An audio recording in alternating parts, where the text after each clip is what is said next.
ចាជំរាបសួរលោកគ្រូដោយសារបច្ចុប្បន្នមានប្រជាកសិករជាច្រើនគាត់មានចម្ងល់ពាក់ព័ន្ធទៅលើដំណាំដូងហើយគាត់ក៏មានជាសំណួរសួរមកដែរសម្រាប់សំណួរទី1របស់គាត់សួរថាតើគួរដាំដូងប្រភេទអ្វីដើម្បីបានផលច្រើននិងមានទីផ្សារល្អ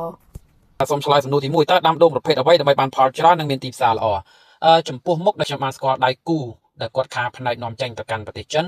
ហើយក៏ដូចជាអ្នកដែលគាត់កែច្នៃនិងផ្គត់ផ្គង់សម្រាប់ទីផ្សារក្នុងប្រទេសកម្ពុជាជាពិសេសក្រុងភ្នំពេញក្រុងបាត់ដំបងហើយនិងខេត្តធំៗដូចជាខេត្តកំពង់ចាមឬក្រុងព្រះសីហនុជាដើមនោះគឺការនិយមភាសារបស់គាត់គឺមកភាគធំគាត់ចូលចិត្តភាសាដូងផ្លែធំដែលយើងហៅថាដូងកប៉ាល់ឬដូងសម្លបាទគ្រាន់តែដូងកប៉ាល់ពូជប្រកាត់គឺបានផលលឿនហើយផលច្រើនជាងដូងបុរាណខ្មែរអាចដាំពី5ឆ្នាំទៅ7ឆ្នាំដូងកប៉ាល់គេប្រកាត់ហ្នឹងអាចត្រឹមតែ3ឆ្នាំឬ3ឆ្នាំជាងបន្តិចបន្តួចទេបាទអញ្ចឹងដូងកប៉ាល់គឺទីផ្សារល្អត្រង់ថាលក់ខ្ចីក៏បានលក់ចាស់ធ្វើនំក៏បានលក់ទុំសម្រាប់គេកែច្នៃធ្វើជាខ្ទិះធ្វើជាប្រេងដូងអីក៏បាននិយាយចំទៅទីផ្សារដូងកប៉ាល់ទូលំទូលាយខ្លាំង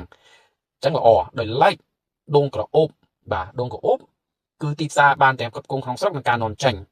ប៉ុន្តែនៅក្នុងផលលំបាកដូងក្រអូបវានៅត្រង់ចំណុចថាយើងត្រូវការ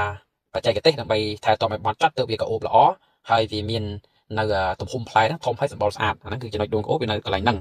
បាទអញ្ចឹងប្រភេទដូងវាមានច្រើនណាស់វាមានដូងតកែវាមានដូងខ្ទិះវាមានដូងអីសពបែបយ៉ាងប៉ុន្តែបើទីផ្សារដែលធំជាងគេបំផុតហ្នឹងគឺមានពីរហ្នឹងហើយបាទដែលតាមបទពិសោធន៍ដែលខ្ញុំសិក្សាមកច្រើនឆ្នាំទាំងក្រៅប្រទេសនិងជាពិសេសក្នុងប្រទេសយើងនេះគឺខ្ញុំសូមលើកទឹកចិត្តឲ្យដាំដូងកប៉ាល់ហើយនឹងដូងក្រអូបបាទអាហ្នឹងគឺដាំដល់រាប់រយរាប់ពាន់ហិកតាក៏មិនចោទជាបញ្ហាដែរបាទដូចនៅខាងប្រទេសថៃឬប្រទេសវៀតណាមជាពិសេសវៀតណាមការនាំចេញដូងរបស់គាត់គឺអូបាទច្រើនមែនទែនបាទបើយើងប្រៀបធៀបទៅនឹងកម្ពុជាយើងនៅចាញ់ខាងគាត់ឆ្ងាយណាស់អញ្ចឹងគឺលើកទឹកចិត្តឲ្យជាកសិករដាំបាទអរគុណ